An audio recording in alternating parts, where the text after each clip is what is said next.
ठीक है। तो इसमें अपन स्ट्रिंग हेलो फ्रेंड्स, सेट मेरा नाम है नितिश। फिर से आप सभी का मेरे वीडियो चैनल पे बहुत बहुत स्वागत करता हूँ। सो गाइज, इस वीडियो में थोड़ा देरी हो गई आने से, बिकॉज थोड़ा तबीयत लो चल रही है मेरी। सो डोंट माइंड, ठीक है। सो जैसे कि अपन अब इसे अपने वीडियो सारे सीरीज़ में फ्लो में देखेंगे, ठीक है।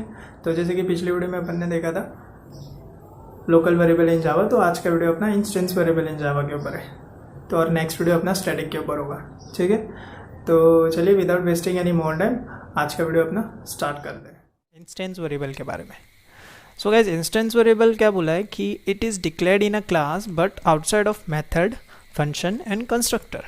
मतलब उसने क्या बोला कि जो भी अपना मेथड, जैसे कि यहाँ पे कैलकुलेशन एरिया एक मेथड था, तो जो भी वेरिएबल क्लास के अंदर और उस मेथड या फंक्शन या कंस्ट्रक्टर के बाहर डिफाइंड होगा उसको हम इंस्टेंस वेरिएबल बोलते हैं, ठीक है। और इंस्टेंस वेरिएबल क्रिएट कब होता है? जब भी अपन ऑब्जेक्ट क्रिएट करते with a new keyword class name का यूज़ करके। जैसे कि अपन मेन मेथड में कोई क्लास का नाम क्रिएट लेके ऑब्जेक्ट क्रिएट करते न्यू कीवर्ड से, तो तब भी अपना इंस्टेंस वेरिएबल क्रिएट होता है, ठीक है। और डिस्ट्रॉयड कब होता है? जब वेरिएबल डिस्ट्रॉयड हो जाता है, ओके।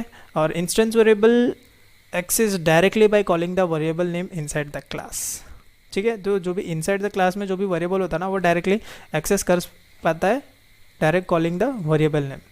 तो बेसिक सिंटैक्स इसका यहाँ पे दिखाया है कि क्लास, जो भी एक क्लास है उसके अंदर अपन ने स्ट्रिंग स्टूडेंट नेम दिया, ये मेथड वेथड कुछ नहीं है, सिर्फ क्लास के अंदर एक वेरिएबल डिक्लेयर किया, तो इसको अपन इंस्टेंस वेरिएबल बोलते हैं, ठीक है। तो चलिए इसका लाइव अंडरस्टैंड करते हैं प्रैक्टिकल परफॉर्म के साथ। तो न्यू फाइल बनाते हैं अपन, ठीक है, जावा क्लास। तो यहाँ पे इंस्टेंट वेरिएबल, ठीक है, वेर। सो अभी अपन क्या करेंगे, एक प्रोग्राम देखते हैं। सपोज स्टूडेंट की कॉलेज इन्फॉर्मेशन के बारे में एक प्रोग्राम देखते हैं, ठीक है।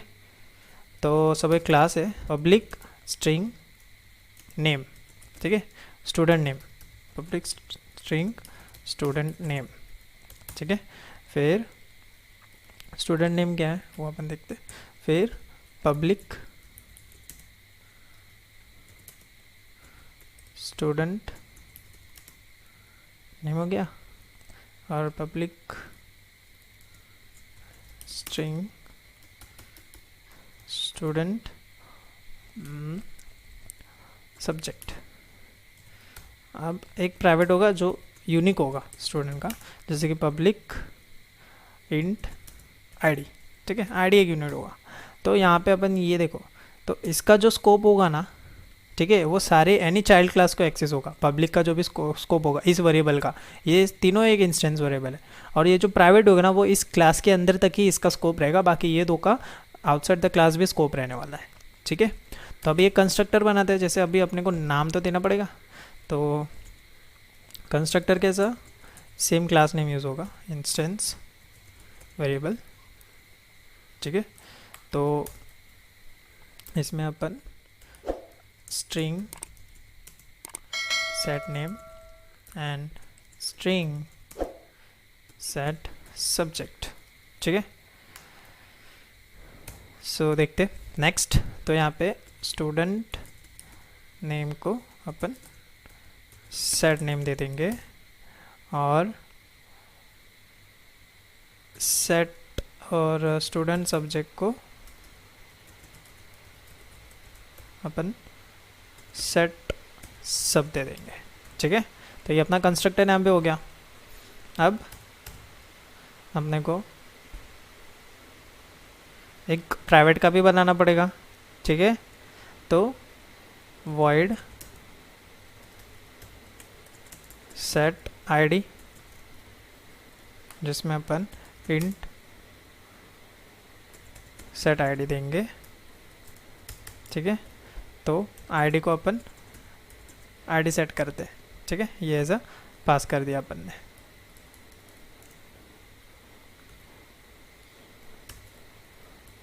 तो अभी अपने को मेन मेथड में जाना पड़ेगा, नहीं एक फंक्शन भी लगाना पड़ेगा जहाँ पे ये सारे डिटेल्स दिखने चाहिए। तो स्टूडेंट डिटेल्स, ठीक है। तो सिस्टम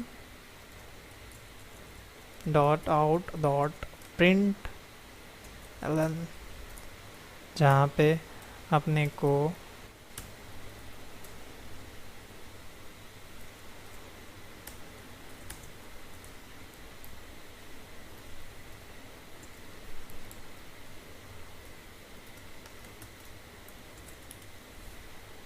ओके फाइन। तो यहाँ पे पूरा प्रॉब्लम सॉल्व हो गया, एरर है, ठीक है, एरर था वो निकल गया। तो अपने को अलग अलग डिफाइन करना पड़ा क्योंकि वो input as a string to int convert हो रहा था, ठीक है। तो भी मेन मेथड में जाते, so public static void main, उसमें अपन अपना स्ट्रिंग आर्ग्स देते, ठीक है।